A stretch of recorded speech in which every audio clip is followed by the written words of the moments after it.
excuser Monsieur de Rognoncourt, qui est souffrant, une petite pensée pour lui aujourd'hui. Et donc je vais faire lecture du message de l'UFAC pour ce jour du 8 mai 2020. La France célèbre aujourd'hui le 75e anniversaire de la victoire du 8 mai 1945 qui mettait fin sur notre continent à la Seconde Guerre mondiale. Le 8 mai 1945, l'Allemagne hitlérienne capitulait sans condition. C'était la victoire totale, mais aussi l'heure des tristes bilans et des terribles statistiques. Près de 50 millions de victimes militaires et civiles, 10 millions avaient péri dans les camps d'extermination et de concentration, dont l'horreur en était révélée au monde.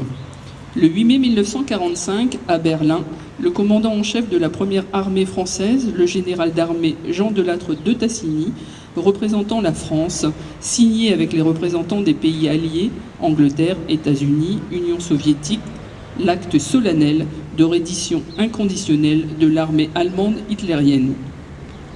Pour le général Jean Delattre de Tassigny, cette victoire du 8 mai 1945 marquait pour la France le terme de ses souffrances, le retour de son prestige, le triomphe de son idéal.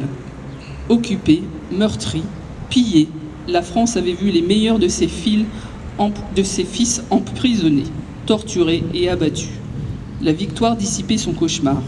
Par l'héroïsme de son armée victorieuse, aux côtés de ses alliés, la France prouvait au monde qu'elle n'avait rien perdu de sa grandeur.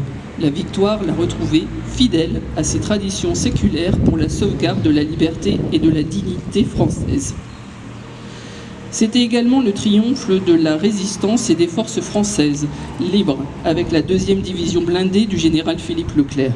Elles avaient libéré Paris, puis accompli le serment de Coufra du 2 mars 1941, en faisant flotter le drapeau français sur la cathédrale de Strasbourg avant de terminer leur épopée guerrière à Berchtesgaden.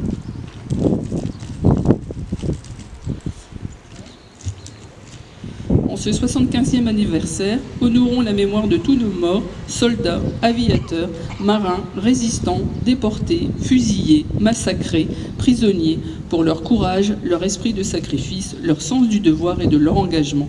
En ce jour de recueillement, l'Union française des associations de combattants et de victimes de guerre tient à rappeler le bel hommage que leur rendit le général de Gaulle lorsqu'il prononça, en évoquant leur sacrifice, cette épitaphe.